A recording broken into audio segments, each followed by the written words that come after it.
And one of the things that I realized was, and this is also by going and researched the history of Ren One, and by doing that, I was exposed to a lot of different texts. And then I realized that we have somehow made our acupuncture points all about needles. And there are so many ways to stimulate points. And needling wasn't even the first one. The texts that preceded the Neijing speak only about moxibustion. I'm Michael Max, and this is Qiological, the podcast that curates East Asian medicine and methods through the power of conversation. I know this might make me sound like a heretic. I've grown weary of the story that we tell about our medicine.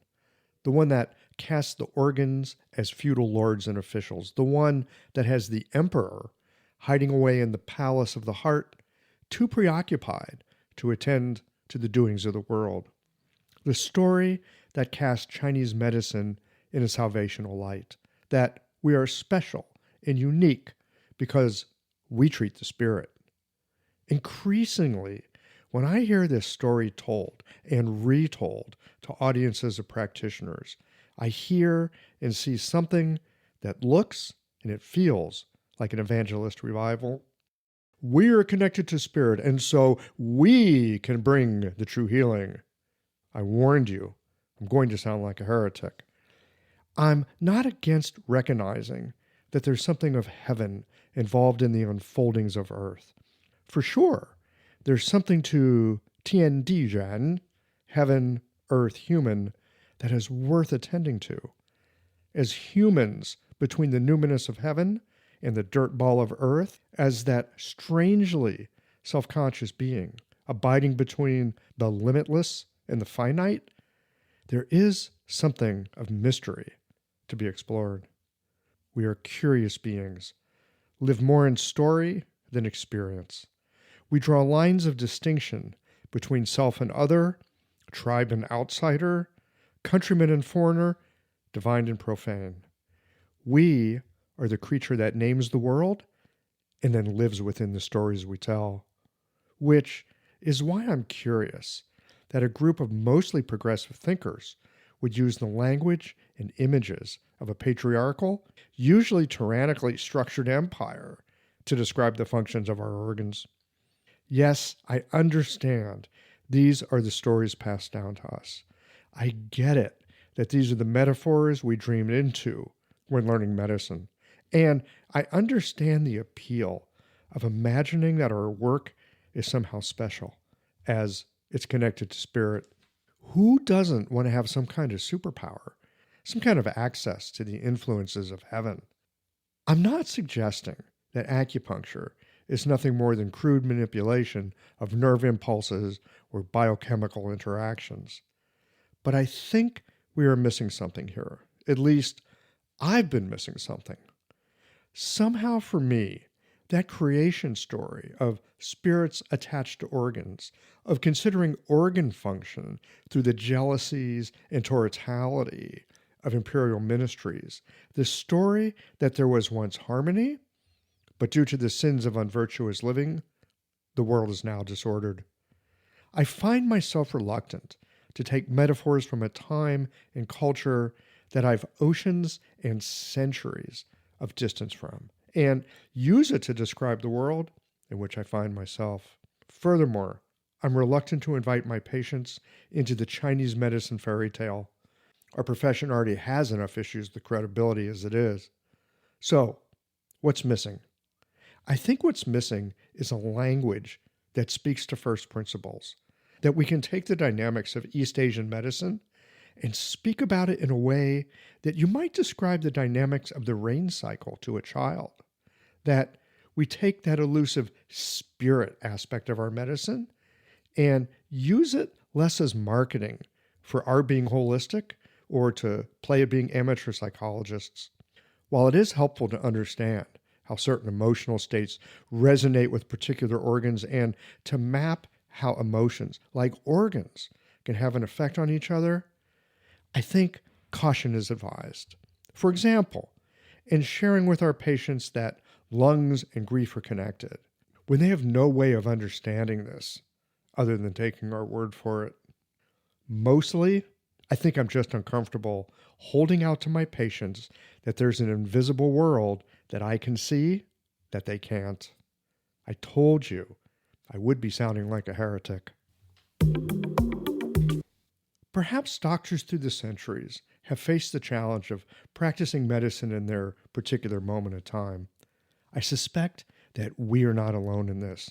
There's always the tension between what to hold fast to and what to let go of. A respect for where we've been, along with attention to the unique demands, opportunities, and challenge of our time.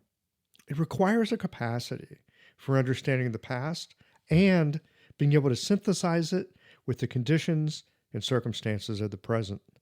In this conversation with Orit Zilberman and Hila Yaffee, we'll be discussing the use of Hui Yin, Ren One, issues around needling it, and various ways to use it that you might not have thought of. I know, who are we to modify tradition? It's a good question and worth exploring, which we'll do right after a few words from the folks who make it possible for you to enjoy Geological. These conversations come to you through the generous support of our sponsors and members. Blue Poppy, your new one-stop shop, has speedy shipping options on everything that you need for your clinic. It's Women's Health Month at Mayway Herbs. Check out their new website for learning resources on helping women with herbal medicine. Are you a creature of habit? How about making a change that helps your patients and the planet with AccuFast needles? And later in the show, raising your fees doesn't have to be a difficult process. Jane has helpful suggestions on making it easy and effective. And finally, have you considered that having a thriving, profitable practice is one of the most healing things that you can do? Julie Bear Don't Walk has, and she can help you do something about it too. Do be sure to visit the sponsors page on the Geological website to take advantage of all the special offers our terrific sponsors have for listeners of the podcast. Picture this. Your clinic is buzzing with patients, and then you realize that you're down to your last box of needles. No need for panic, because Blue Poppy, your one-stop shop for all your acupuncture needs, they ship orders received before 3 p.m. on the same day. With a quick visit to Blue Poppy's website, you can order premium needles, herbal formulas, and that special Dr. Bob's oil that your patients love. Blue Poppy understands practitioners can't keep patients waiting. That's why they strive to get you what you need when you need it. From high-quality Chinese herbs and formulations to acupuncture supplies and clinical essentials, Blue Poppy has served practitioners for nearly 40 years with products that meet the highest of standards. Discover everything Blue Poppy has to offer by visiting www.bluepoppy.com, and don't forget to subscribe to their mailing list for exclusive offers and more.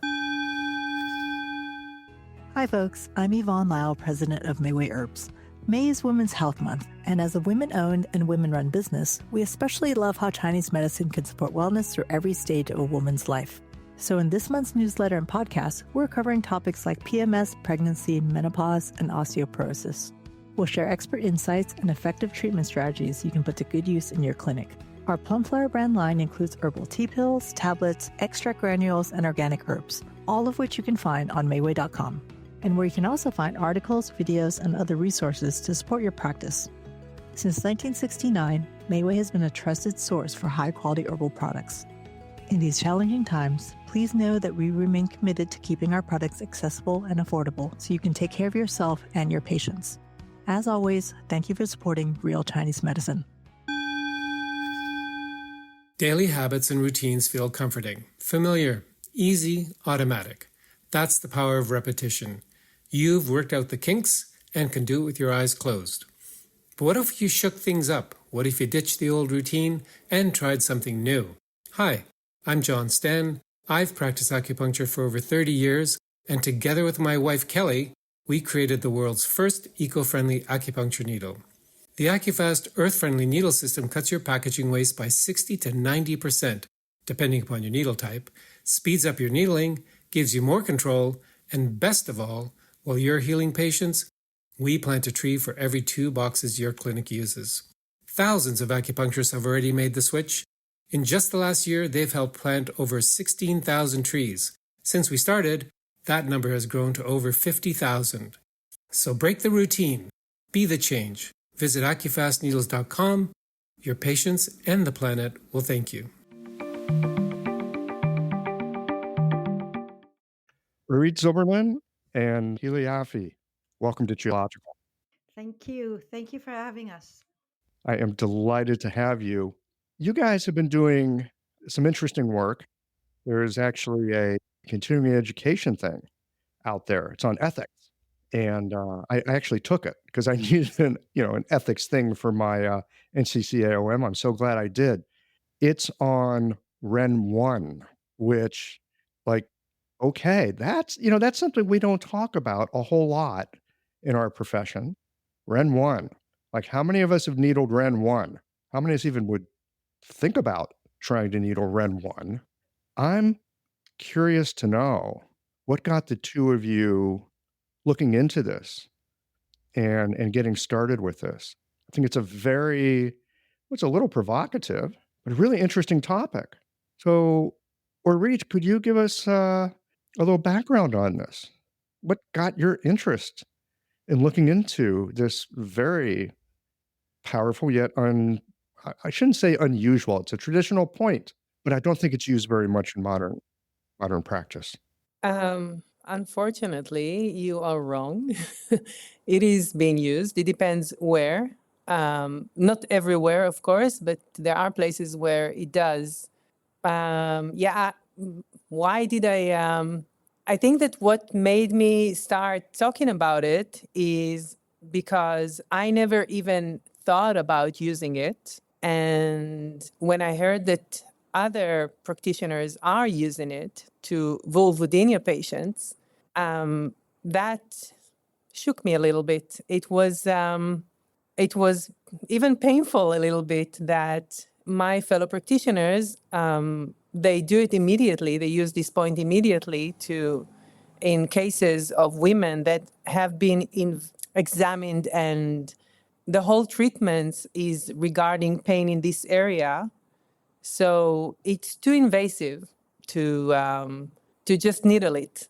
And I also heard about a few complaints from other patients, not only mine. I don't remember exactly, but it was also complaints, and it was also about some practitioners that are doing it regularly, that once they hear pain in the vulva or in the vagina, then this is their immediate place. And I never used it.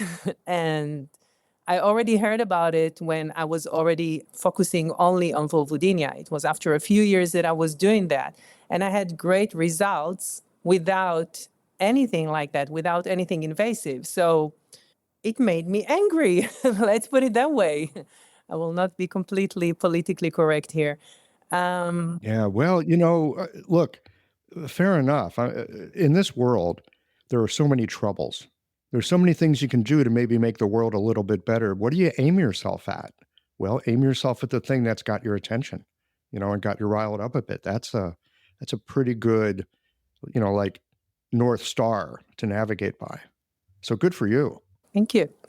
I think, yeah.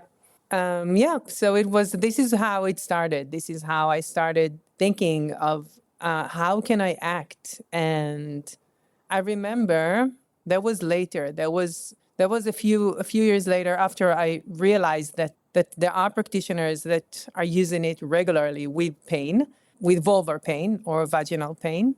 And then women started to come to me, and it was in the Facebook group. I'm sorry, I didn't think about it. I was managing, I created a Facebook group for women with vulvar pain, just to raise awareness and to help them to have a place that will be safe for them. And then a few of them came to me, and they started to tell me about other practitioners, not only Chinese medicine, and the way they were treating them. And then I talked with Hila, and we started, I think the Hila pushed me to to do it, actually, to raise more awareness about it, because I was talking about it from the beginning. Even I think that even in my first article that I wrote, already in Hebrew, I think that I said it out loud, but to write an article and to have this lecture and to really act against it, it's Hila. She helped a lot. It sounds like you were a little shy about putting your thoughts out there around it. I'm not sure if it was shy. It was, I needed to choose, where am I going to act? I first tried to act, not, just not to go to the practitioners. Just I think I was also contacting associations, I don't know, in Israel back then. And yeah, I was trying to get collaborations and I couldn't find anything to anyone who would. So what we did eventually, we started with the article a few years ago. That was because we couldn't find any collaboration. Nobody wanted to talk about it. It's a taboo. You don't touch it. You're not allowed to touch it. And yeah, so we started with the article. And after writing the article, I sent it to many associations around the world in the West. I think it was more than 12. And just a few replied, and I appreciate their answer, but it was like washing it. It wasn't a complete, there was nothing about Ren One. They didn't talk about that precisely. And yeah, so that was really disappointing, because when I tried to ask them about that and if they're willing to do any regulation about that, then they disappeared. And I have to say that this was also very disappointing. And then I realized that it's all about politics. Mm-hmm. So politics in what way? In what way? Okay, so I'm going to, I don't want to burn myself, Politics. I'm not sure. I have an assumption. It's not only my assumption. Hila, can you join me with the assumption? I think that it's about teaching it. And when teachers are telling you that you should do it, then if the teachers are respectful enough, then nobody wants to go against them. I think this is one reason. Nobody wants to shake anyone and to, I don't know, I never thought about it like that, but I feel that it's I felt that it's mainly politics. Anything else in mind, Hila, that you think about?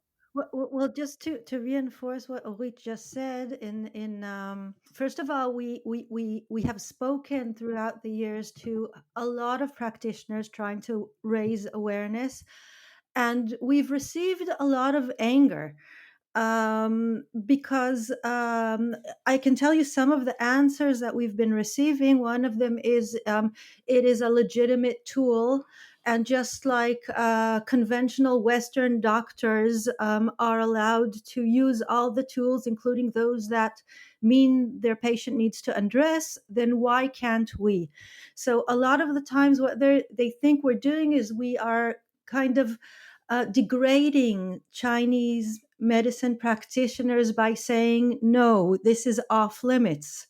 Or at least we think that this should be off limits, and we've often received very emotional responses from practitioners, even those that have never used it. But we've also spoken to That's interesting. Many who have used it, and of course are offended at the fact that we are saying, not even implying, but flat out saying, you are making a mistake.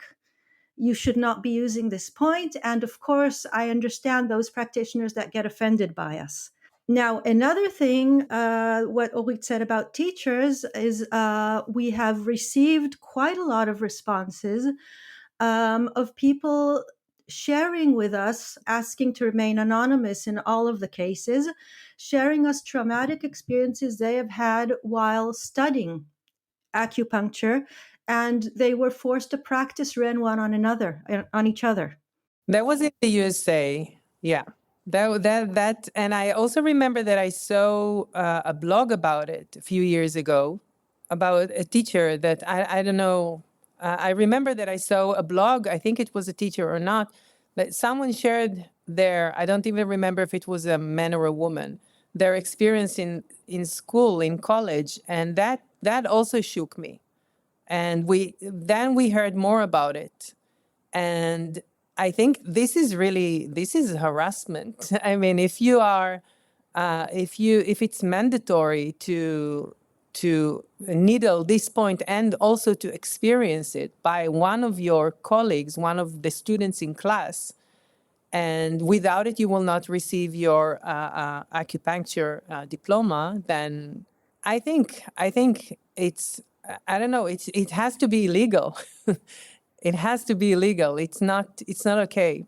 Well, I certainly understand the power dynamic that's involved. Look, if a teacher says you need to do something, most of us are going to want to try to please the teacher. And we also want to try to game up and learn whatever skill is being taught. I remember in a very early needling class, our teacher really decided to put us through it. It's like, okay, we're going to start off needling. Welcome to the Jing Well points. Let's feel pain. So, I mean, we got to learn something about, I'm going to really try to be attentive here. But it was not easy. Now, and then there's all kinds of challenging points. I remember the day that we did like UB1, right? And half of us walked out with black eyes. But UB1 is different than Hui Yin, right? It's different than Ren One. And, I hadn't really thought about this issue until I took the course that you guys did. I hadn't thought about it. Now, the school that I went to, we didn't needle Ren One. It's like it's there, but it wasn't required. We should know about it, but it wasn't required. And, in terms of illegal, I mean, I don't know all of that, but I think you guys are bringing up something that's a very important point, especially, as we are in our modern moment, we're aware of the impact of trauma on the body. We're aware of impact of trauma on the spirit, right? It's something that many people may, invisible to us, be carrying. And to have that area exposed, needled, stimulated, whatever, I mean, there's a lot that goes with that. It's a very powerful point, right? Powerful, and I don't think we need to give it up. I think we should still use it. So tell me more about that, because I think this is a great distinction.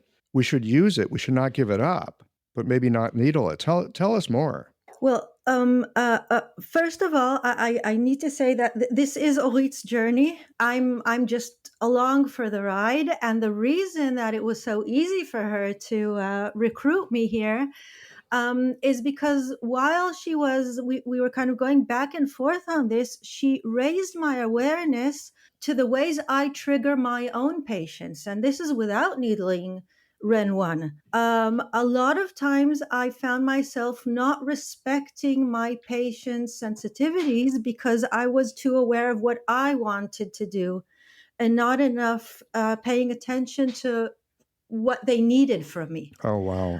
So Ren One for me was this amazing doorway to a completely new clinical interaction with my patients. So it's really huge for me, the things I have learned through the discussion on Ren One. And one of the things that I realized was, and this is also by going and researching, because I researched the history of Ren One. And by doing that, I was exposed to a lot of different texts. And then I realized that we have somehow made our acupuncture points all about needles. And there are so many ways to stimulate points. And needling wasn't even the first one. Before the needle, the texts that preceded the Neijing speak only about moxibustion and about exercise techniques to stimulate points. And then there was sexual techniques to stimulate points. Acupuncture came later. So I think this is something that we should remember. Today, I realize that when I want to stimulate a point, needle isn't necessarily the best way to go. And I try to understand what would be the best for this patient or for a specific point. Because for Ren One, needle is out of the question for me, but there are so many ways to stimulate it. In this case, often self-stimulation. I teach the patient about the point. I show them where it is in a picture. I encourage them to start being aware of the point. And later on, I will, when I see that they feel comfortable, I will encourage them to start also exploring the point by touching it, by putting their hand over it. You can really have very, very intense and potent activity from that point just from being aware that it exists. And I think we should definitely make use of it because it is an amazing point. It sounds like you've been on a bit of a journey of your own with this, that there was a time where you were stimulating it with a needle. No, I never stimulated it with a needle. You never stimulated with a needle. Okay. No, but I started using it. I never used it. I also started using it. Okay, you just didn't use it at all. No, I ignored it. Actually, I started using it thanks to Hila, in the same way that she was saying that now, that she just explained, because I also ignored it. And I didn't want to do anything about it. It felt to me too invasive. And I'm not using it. I do recommend my patients to do just what Hila said, but they're not doing it that often. But it's working. It's good. It's a good method. It's another tool to help them. I'm really glad we're having this conversation. I realize for myself that while it's a point I've been aware of, I've also basically ignored it. And the reason that I basically ignored it is, I'm an acupuncturist and, I'm supposed to needle acupuncture points. And I can tell you that as a man and having most of my patients as women, I am just not going to do that, right? I mean, I've got good connection and relationship with my patients, but it just seems dangerous. I mean, just from the point of view of lawsuits and beyond that, like just misunderstanding, right? I'm really happy to hear that. Even if you've got a good connection with your patient. I'm not. I mean, I ask my patients all the time to take their pants off because I need to get to their legs and, I give them a towel to cover themselves and walk out of the room. Perfectly comfortable doing that. But, the thought of needling Ren One, it's just, it's been kind of it's like a no-fly zone. But you're bringing up a really important point here, that there's ways of thinking about utilizing it without needling it. And likewise, and this is one of the fabulous things about acupuncture, there's so many ways to affect a portion of the body without being at that portion of the body. So I'm curious to know, in addition to the ways that you have people kind of get in touch with their own Ren One, literally and metaphorically speaking, are there other ways that you bring Ren One into play in a way where it's safe, it's effective, it's comfortable, it's non-invasive? Well, you want to take this one? No, you start. I see you enthusiastic. Yeah. There are many points. I mean, acupuncture is all about treating the body from basically everywhere else in the body. We treat headaches from Hegu or from Tai Chong, liver 3 in the foot. So we treat internal organs without puncturing the internal organs themselves. So never ever is there a claim in our system, in our therapeutic system, that we have to puncture the diseased location or the affected location. So that really struck us when we got also answers from practitioners. How do you expect us to treat diseases in this area? And we didn't understand what the problem was here. And basically, I think this leaning on local acupuncture I think it stems from maybe being too concentrated on the symptoms and not enough diagnosing the systemic problem, the root of the problem in essence. So one of the things was bringing people back to the very, very basics of diagnosis, that there's a symptom, there's a root, you need to differentiate between the two, and you can treat a problem of the genital region through the root. And in addition to that, there are specific points that mention in their functions that they directly affect the genital area. And these points are located in the legs mostly. There's liver 2, there's liver 8, there's my favorite, kidney 8. If you look at the list of functions in these points, they all speak about local problems of the genitalia. Mm-hmm. Kidney 8 is your favorite. Yes, kidney 8 is my favorite. You sound like you're in love with kidney 8. I discovered kidney 8 recently in the past year, which is probably why it's my current favorite. If you talk to me next year, I might have a new favorite. But it wasn't a point that I used often. And I discovered it through my work in the labor rooms, which the response there is you need an immediate response. You don't wait a week to see how the patient responds to your treatment. And that's a very, very good laboratory for investigating points and point combinations and diagnosing on the spot, because you have 5 minutes to diagnose and react.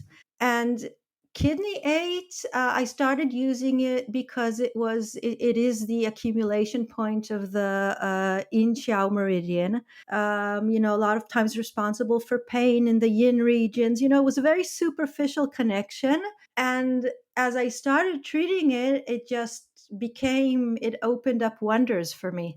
I started to see how much this point would actually do to overall relax the area and give room for the birth to happen. Instead of the woman being very contracted or trying to force the birth, she would suddenly relax, fall asleep, and things would just start to happen. Wow. And then I'm still in the process of trying to understand this point, so I don't want to go too much into it because this is where I might be speaking nonsense. Well, this to me is one of the really delightful things about practicing acupuncture, because we've got the stuff that we learn from books and we've got the stuff that we learn from teachers. And then there's this stuff that shows up in our experience. And it's not someone telling us about it. It's us listening to our patients. It's us paying attention to our experience. It's us being in contact, like one human to another. And you learn things in the clinic that you can't learn anywhere else. And sometimes you get these like really personal relationships with a point. I'm super good friends with lung 5, for example. We're like this. Oh, why? Yeah, not unlike kidney 8 is also an accumulation point. Often when I'm palpating, it's just there. I slide my finger along and it just falls into a hole and it doesn't move. It just stops. There's a lot going on with that point. And I find that I use it in many different places. And maybe it is just an accumulation point. I hadn't thought about that. I'm glad we're having this discussion. But again, I just want to point out that it's wonderful to pay attention to our experience. How lucky you are to be in a delivery room where you need, it's happening right now. It's not happening a half hour from now. It's happening right now. Certainly not next week. By next week, it'll be over. Hopefully. So that's just a great way to learn about things. This episode is brought to you by Jane, the clinic management software that honestly just makes running a practice easier. Let's dive into something that's never easy, but sometimes necessary: raising your fees. It can feel awkward, right? But here's a tip that can really help. Consider offering flexibility to your patients as you introduce the change. When patients face new fees, it's natural for them to feel uncertain or concerned. That's where flexibility can really make a difference. Offering options like a phased increase, suggesting a payment plan, or even taking a moment to talk things through can help to ease the transition. These thoughtful gestures show your patients that you're listening and care about them, which strengthens the trust you've worked so hard to build. If you're looking for more ideas on how to navigate these kinds of changes, head to frontdesk.jane.app and check out the article, How to Tell Clients You're Raising Your Fees. One last thing, if you're ready to give Jane a try, you can use the code CHIOLOGICAL for a 1-month grace period on your new Jane account. Yeah, I'm very, very fortunate for that experience. And I want to say that it's also a group experience because we're a group of practitioners and we compare our experiences to have a group learning. So it makes it a lot more, the whole learning process, it really enriches it. And I think makes us learn faster. It kind of speeds things up. Yeah, it does. It's helpful to have colleagues to talk about this stuff, which is one of the reasons I like to do this podcast. Because, look, I always learn something helpful whenever we have these kinds of conversations. So, Orit, back to you for a moment. Yes. You've been working for a while now, I guess, with vulvodynia. That's just been kind of a specialty for you. So, Yeah. It makes sense that you would be drawn to Ren One. Yeah. I'd like to know more of your experience with using this point to treat vulvodynia. I've never used it. Only lately when Hila told me that we can do something about it just to teach our patients how to use it, then I started to do it a little bit more, but I never needled this point. And actually, to be honest, the more experienced I get, the less invasive I am. So even the belly area, which used to be more an area that I did use for vulvodynia, mainly around the belly button, not, I don't want them to take off their clothes. So just to open just to lift the shirt or something. And then, but I even this area is I hardly puncture this area anymore. And I'm very proud of that because the success rate is still high. So I'm still very helpful and helping these women to get rid of this pain, although I'm just using areas that they don't need to take off their clothes. They just need to, lift their pants to the knee and to the elbow, the shirt to the elbow, and that's it. And this gives me so much joy, to see that they can see my clinic as a safe space. I think that, I just remembered once, it was at the beginning when I was still doing my, it was kind of a training program that I did on my own with vulvodynia. And I had a lot of patients back then. And one of them, once she came to me, and before we even started to talk, she started taking off her clothes. And I asked her, "What are you doing?" And she said, and she caught herself and she was like, "Oh my God, I can't believe that I did it." She said that she's so used to take off her clothes whenever she's going to treat her vulvodynia that it made me, I think this is the point where I realized that I should be so careful. I want to be different. We are different. There is also another thing that I think that people are choosing to use this point, not only because it's a local point, but also because it feels like we are more like Western medicine. And if we are more like Western medicine, then we are professionals. But there is something about vulvodynia, which the definition is that it's an unexplained vulvar pain, chronic vulvar pain. So whatever Western medicine is doing, and they only do it local, they are so wrong because they don't have a solution. So why do we need to imitate them if they are not helping these women? We need to find something else. We need to find something, and we have the tools to do it differently. So so this was also one of the things that I have no idea how I got to this one from that woman. It's the safe space area. Yes. Well, I think that's really important. I know that in my clinic, I try to make it really comfortable for people and I want them to feel safe. And sometimes something like just revealing certain parts of your body, even in a place where you're with a air quotes here medical professional, it's still, there's still psychoemotive stuff going on, right? And there's always that bit of vulnerability, like when you don't have your pants on or you're exposing certain parts of your body. I understand that many in our profession, we want to be seen and treated as medical professionals like any MD would be treated as a medical professional, and many of us have worked hard to get there, right? They're working in hospitals or they're working in integrative clinics. And, a lot of people want to put the name doctor with their name and be able to feel like we're on par with other professionals. I'm all for it because it's a long training and we are helping people, or we at least have the capacity to help people in profound ways.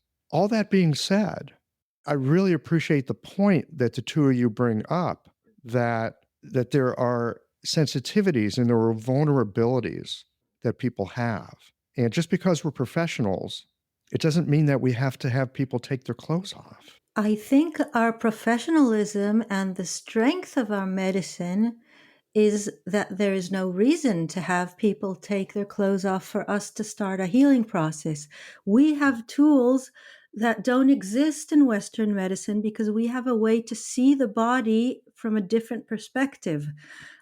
We have a way to see the body as a whole. We have a way to see the body as a whole system that can communicate with different locations. And we have a way to initiate an innate healing response. So that's our strength. We don't need to try to be like Western professionals in order to be professionals.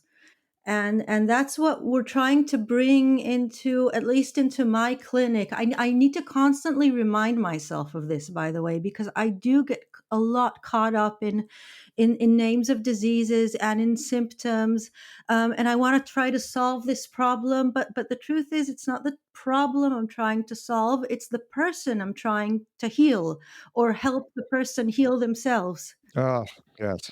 Well said. 100%. We fall in that all the time, or I do. I can't speak for other people. Me too.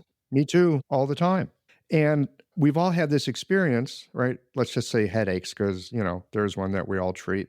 And patient expects to have needles put in their head, but no, there's no needles in their head. It's like, I got a headache. How come you're not putting needles in my head?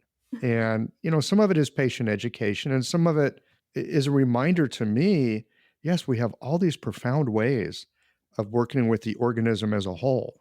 And sometimes there's a reason to go and do something locally. But at least in my experience, it's more powerful to work distally. I agree. Yeah, because that is really that's our wisdom, to be able to see that body, not only as a whole in the body, by the way, but also the whole environment of the body, how the body reacts to the environment. It's not that I follow my patients to their home environment. I can hear them talking about it. But I do try to understand how they interact with the environment. A lot of times I do that through trying to understand how they deal with their disease, because people have different ways of dealing with their disease. So we don't even stop at the person, at the person's skin, at the person's physical body. We also look beyond that. That is really the I hate the word magic for Chinese medicine because there's no magic about it, but that is the magic of our medicine, or the seemingly magic of our medicine. Well, it's the power of it. It brings something else to healing. And people feel it. People are aware that something else is happening to them while they're being in the process of being treated. A lot of times, the first thing they'll say to me has nothing to do with their symptoms, but general sensations like, I don't know, for the first time, I feel optimistic, even before any of the symptoms have resolved or even become slightly better. They feel a shift. And that to me tells me I'm on the right path. And that's where I'm trying to get to. I'm not trying to get to the next week the patient tells me, oh yeah, this headache I've been suffering from for 15 years is gone. How did you do that? I'm looking for a change, a larger, more systemic change. And I know the patient will take care of themselves once that change has happened. I think you really put your finger on something there, that it's the work, it's done by the patient. We get to accompany and we get to guide in some ways. Hopefully we're able to bring resources that are useful to the patient. But when you come right down to it, we don't heal our patients. That's an inside job. They're the ones doing that. Now, I want to look at the other side of this for just a moment. And Orit, I want to direct this toward you with the work that you do. A lot of people come in and there's all kinds of experiences that they've had. And of course, they bring all their experiences in. Often it's constellated around a symptom, right? So like vulvodynia, for example. I, I don't know a whole lot about it. We should probably have more of a conversation at some point. My suspicion is, just a guess as a practitioner, that there's probably a lot of other things going on for a woman besides vulva pain when they've got vulva pain. The problem with vulvodynia is actually becoming the pain itself sometimes becomes even smaller than all the surrounding problems. What the women are going through on their journey to even only get correctly diagnosed. There are so many, it's horrible what they're going through. And there is, in one of the research, they said that the quality of life of a woman with vulvodynia is even a lower quality of life than those who have a kidney transplant. The quality of life is so low that it's unbelievable. And one of the main reasons for that is that Western medicine cannot explain this pain. And until there is a doctor that is aware about it and tells her, this woman, that she has a pain, they believe her that she has pain, but they can't explain it or treat it, then she's going through a lot of, usually she will go to a few doctors that they will not know what she has. And they will say that everything looks fine and all the tests are okay. So she must be too stressed and that she should try to drink a glass of wine before she's going to have sexual intercourse. And this is humiliating. And this makes women go through a horrible phase in life just to, at some point, at some stage, to get to know that what they have is real pain, that nobody knows about it. So eventually what they want from the doctor is to tell them that they believe her, that they have pain, but they don't know what to do about it. So to have a pain that nobody believes you about it, and they say that it's in your head, and they cannot treat it, and it's a horrible thing to go through. And they go to doctors and they go to therapists, and wherever they go, they have to take off their clothes, of course. And it's very invasive, and they get a lot of misdiagnosis, and they get a lot of treatments that are not correct and only make the pain worse. So when they come to us, usually most of my patients, they arrive to my clinic after they have been going through a few years or a few terrible months, and they are really desperate. And this is one of the things that we have to be very, very careful with anything that we do when we have a desperate patient. And I think that it happens with a lot of chronic pain conditions, not only with vulvodynia. For sure. Yeah. Which brings me back to the safe space. We have to create a safe space for our patients, especially the desperate ones, to be careful with the promises and with the way that we treat them, and to respect their body. Wow. I'm thinking of some patients I've had recently for some reason, I've been seeing a fair amount of fibromyalgia lately. I don't know why, but things run in cycles. Yeah. It's a very similar kind of thing. It's hard for Western medicine to find anything definitive that would say, here's why you've got this. Of course, that could extend to many other conditions that people come to see us for, right? Sometimes I think a good place to begin is simply to believe our patients. Like, actually believe them. Yeah. That this is what they're experiencing. Now, of course, people have all kinds of different stories, and, sometimes you hear all kinds of mishigas. Don't know if it's true or not, but it's still helpful to take them seriously. And this is one of the things, Hila, you talk about the things that our medicine can do. Sometimes just beginning with not even knowing what something is, but being willing to engage the process of finding out. I think it's something our medicine is very, very helpful with, because there's a number of different ways of looking at the body. There's a number of different ways of proceeding. You can use needles, you can use touch, you can use herbs, you can use different points of view to try to understand something. And I'm thinking of your experience right now in the delivery rooms where you learn something about kidney 8 because in the moment you got a chance to learn something about kidney 8. Having a thriving, profitable practice is one of the most healing things you can do as a healthcare practitioner. Because a robust business is the ultimate expression of vital qi. And that's the heart of our medicine. I'm Julie Bairdontlock, and I help practitioners grow nourishing, profitable, authentic businesses that embody the generative cycle of Chinese medicine. This isn't about all yang all the time. It's about expanding your own internal capacity, growing collaborative relationships with your patients for ethical patient retention, and marketing as an extension of this medicine, not a necessary evil. You already know that everything is connected in your patients' lives and bodies. The same is true for your business. When we align your systems, your schedule, your pricing, and your offerings with you, we create flow, which means more spaciousness, more impact, and more joy. When you are in the flow, fully resourced in terms of chi, time, and money, your business becomes a source of healing, not just for your patients, but for you. Let's grow something rooted, radiant, and real. Visit lifeflowconsulting.com to learn more.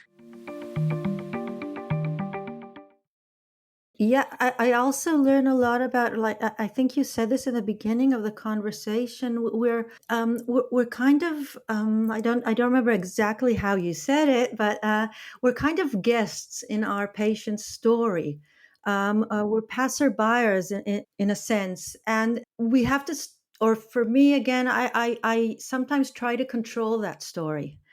I try to give them a different narrative. I try to color it in a different light and to lead the way, so to speak. And that is also something I've really learned in the labor rooms, and also something that I've learned through my conversations with Orit about this sense of desperation that a lot of people feel when they're talking with professional, either medical professionals or others, that we don't really know what they are experiencing in the moment, and we really have to respect that. We have to be a lot more attentive to what we need to do in this moment for them. I see doctors talking over women's heads as they are giving birth, forgetting there is a woman here, an actual person, and not just a body trying to push a baby out.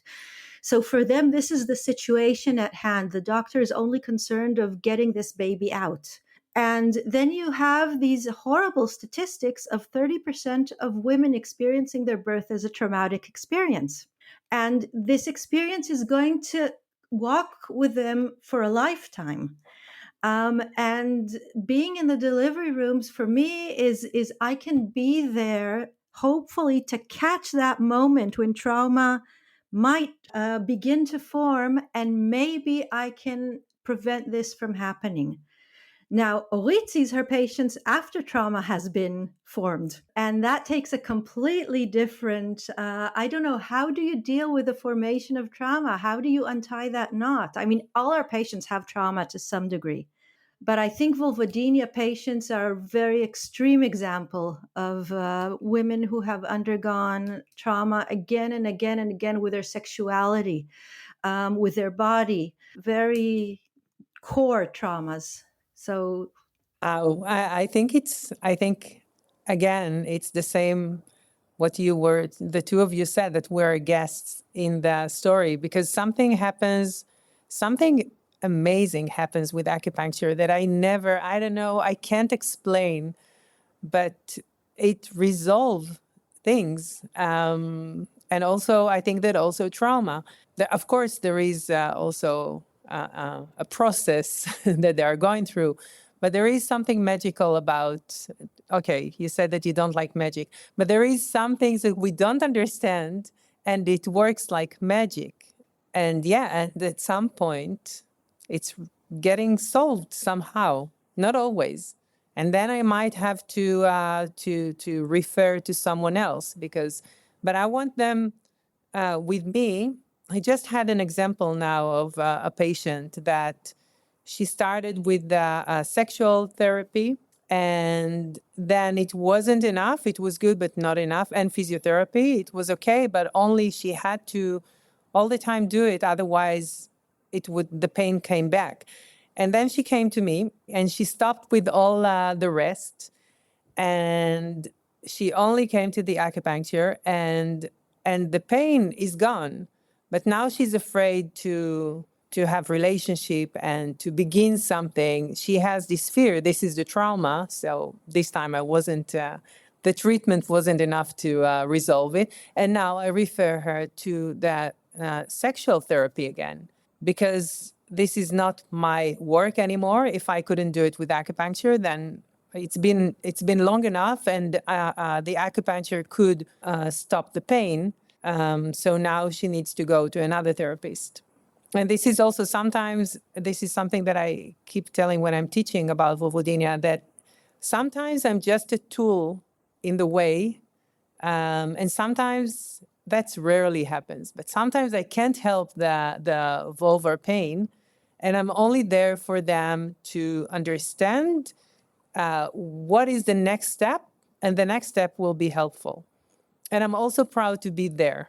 It's not so good for my statistics and not so good for my ego, but I'm very proud to be somewhere on the way. And by the way, this is something that I'm promising always to all my patients, that if I'm not helpful, that I want, if I see that it's not good enough, we will talk about it. That I will never give up on them, but sometimes they will need maybe something else, and I will help them get that.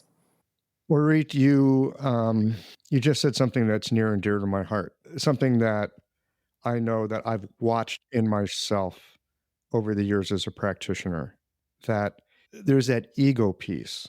You know, we want to feel capable. I think all of us, we want to feel capable. We want to feel like we're earning our money. We want to feel like we're helping people. We want to feel like we're good practitioners, right? There's the part of us that has something invested in our patients getting better. I think sometimes that can get in the way.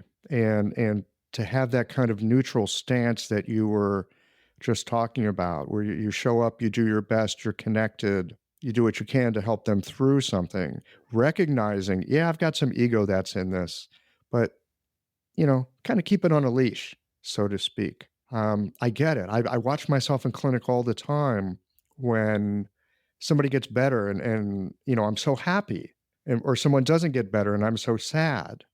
I remember a wise person once saying that what we're striving for, I don't know about strive, but maybe something to aim at, is a kind of equanimity, so that whether you're being applauded or you're being hissed at and tomatoes are being thrown at you, that you have the same sense of, well, just this. There is a Jewish saying. I told Orit that a while ago. Also, that talks exactly to what you've just said now, Michael, because it resolves me of ego the minute it is said, and it is said usually by ultra orthodox patients, religious patients. And after we've spoken, and just before we start the first treatment, then they will kind of bless me, bless the room, bless the process. I don't know. And it's a very simple blessing. It's may you be a good messenger. That's all it is. Oh, wow. And I feel in that moment a weight being lifted. And I physically feel my brain to become much clearer. I feel my senses open up, and I know that I have a better chance at helping them, because they just took that off of me, that veil of ego, because they're not going to credit me with the success, and they're not going to blame me for the failure. Oh, I love it. Wow. And but I can't force my patients to say it. I want to have a sign on my door and ask patients always to say this, but it has to come from them. So I haven't found a good trick yet. What's the blessing? What is it in Hebrew? Alevai v'tihi shlicha tova. All right, that's something I'm sure I could learn to say to myself as I'm about to start. I'm sure it works in English. Yeah, I really appreciate this conversation. That there's this kind of place where we stand. There's a place where we are. Right. It started off here at the beginning of the conversation with, do we need to needle this sensitive point? Do people need to take their clothes off? Like, who and what are we as practitioners? And there was something else that you said, Hila, about we're passerbyers in our patient's life. And I heard you say that. I got chill bumps as you were saying it. And I was thinking to myself, that's exactly right. I'm a passerby in my patient's life, and I want nothing more than to be a passerby. I don't want to be the doctor in their life, and I don't want to be the healer, whatever that is, in their life. I want to be the passerby. I want to be a person that they pass by, they walked with for a while, and now they don't need anything of what I have to offer because they're just on with their life. I love aiming at that. Yeah. Yep. We may get some doctors having a different sense of opinion here, but we can invite them on for a conversation too, right? We can. I'm not sure what kind of conversation can it be. Depends with whom. Yeah. Well, this is kind of a challenge of our time right now. Yeah. Is to have conversations with people that we may not agree with over topics where we have very different points of view, and to be able to come together in some kind of a way where it's so trite. It's a cliche. Well, we could just listen to each other. If we could just listen to each other. I hear that all the time here in the United States. And in the political spectrum, I don't know how to even make sense of that anymore. But when I think about in our clinics, sometimes the best I can do for a patient is actually just to listen and take them seriously.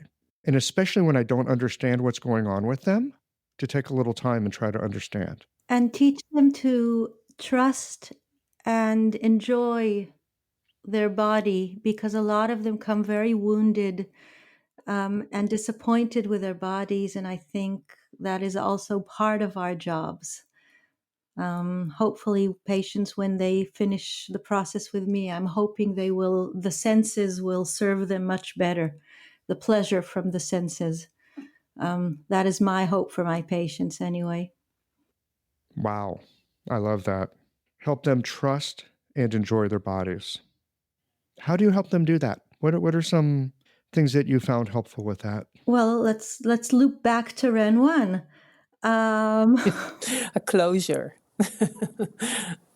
I think a lot of the patients that we find the need for Ren One are patients who have been very disappointed with their genital area, either because of sexual dysfunction or infertility or pain, local pain. They are angry at their genital area. They're not happy with them. They have a very, very problematic relationship. It's disappointed them time and time again.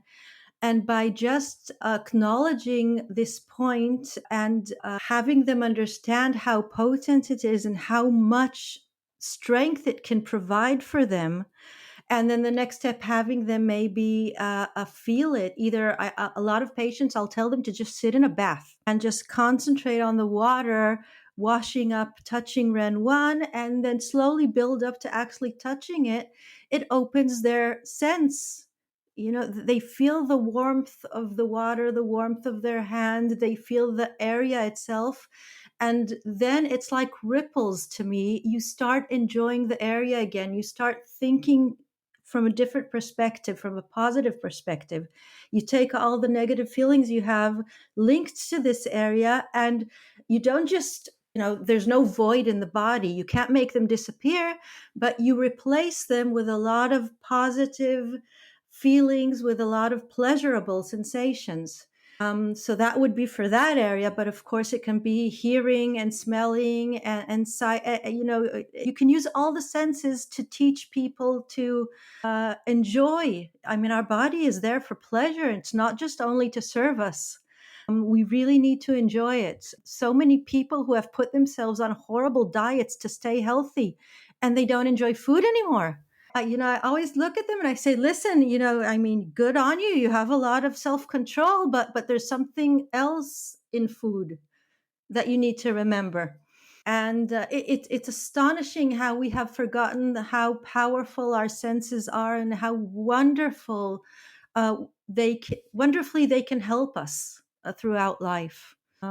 So that would be how I do it. It's not always easy. People argue with me. It takes time to soften them up to the idea that pleasure is actually healing. Really?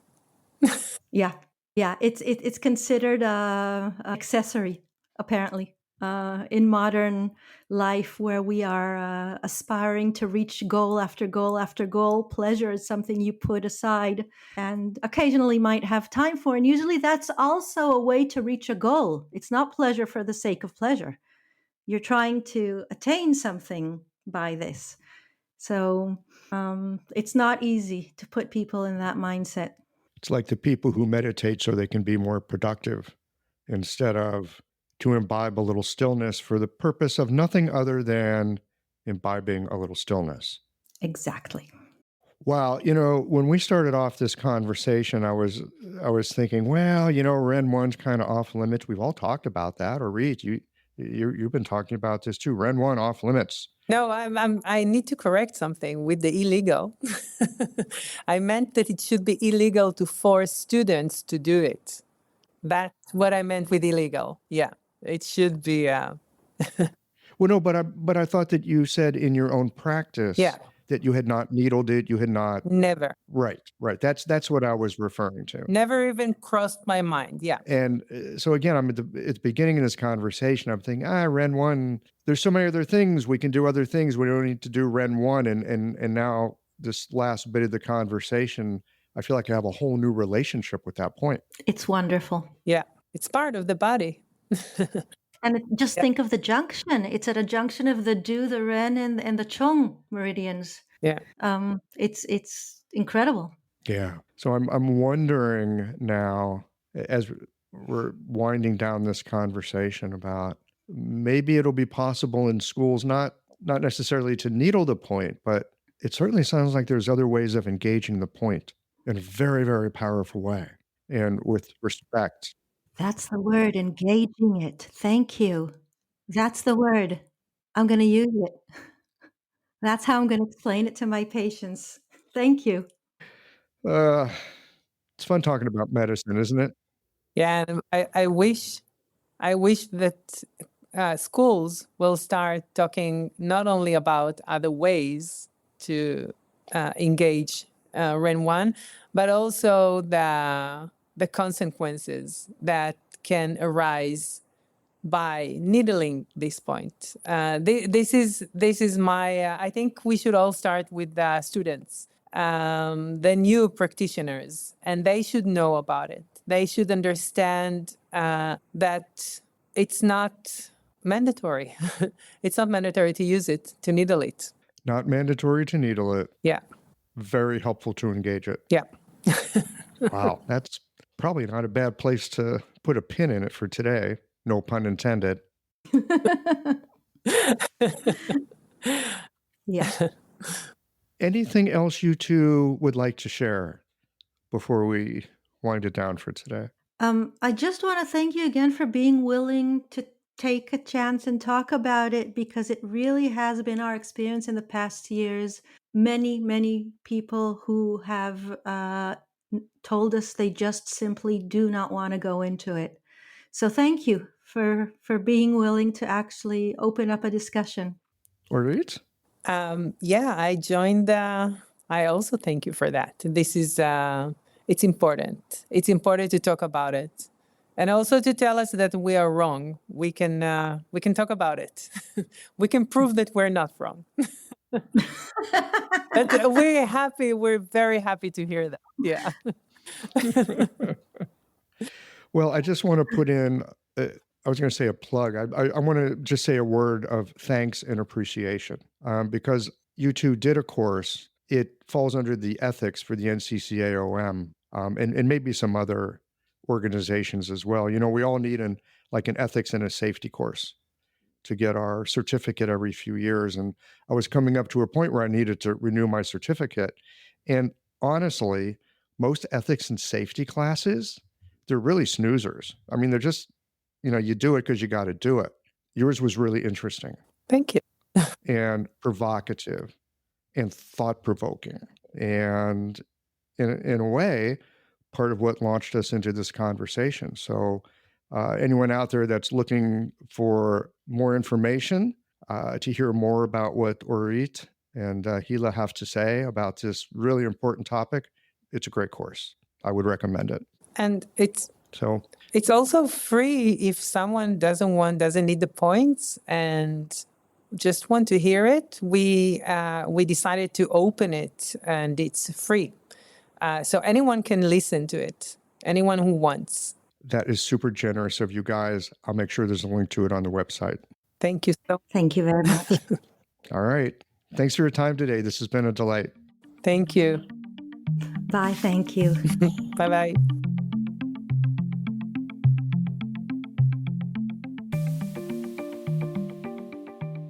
I'm often surprised at the turns a conversation will take.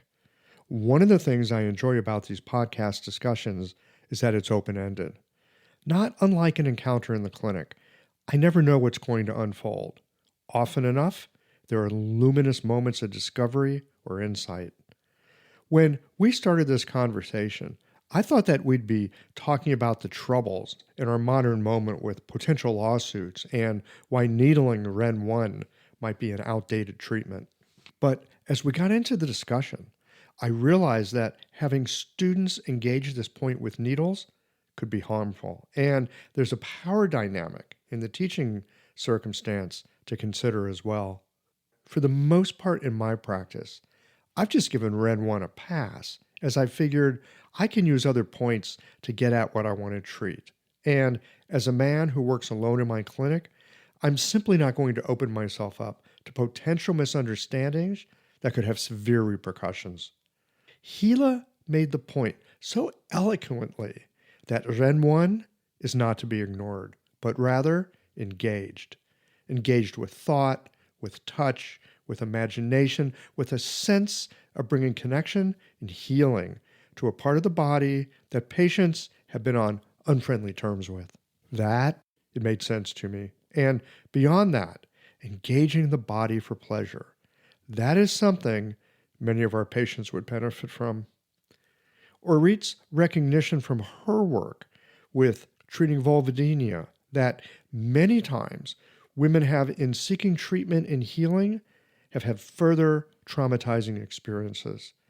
It's worth being attentive to this because while medical procedures or other therapies that are aimed at healing, it doesn't mean that additional trauma hasn't also been incurred. Even in service of trying to do the right thing, troubles can arise. It's worth attending to. What it means to be a doctor? That is a really good question that came up in this conversation. I think it's a topic that's worth spending more time on. Well, here we are at the end of this episode. If you've listened up to this point, you're either a rabid fan of Qiological or the forward button on your podcast player stopped working.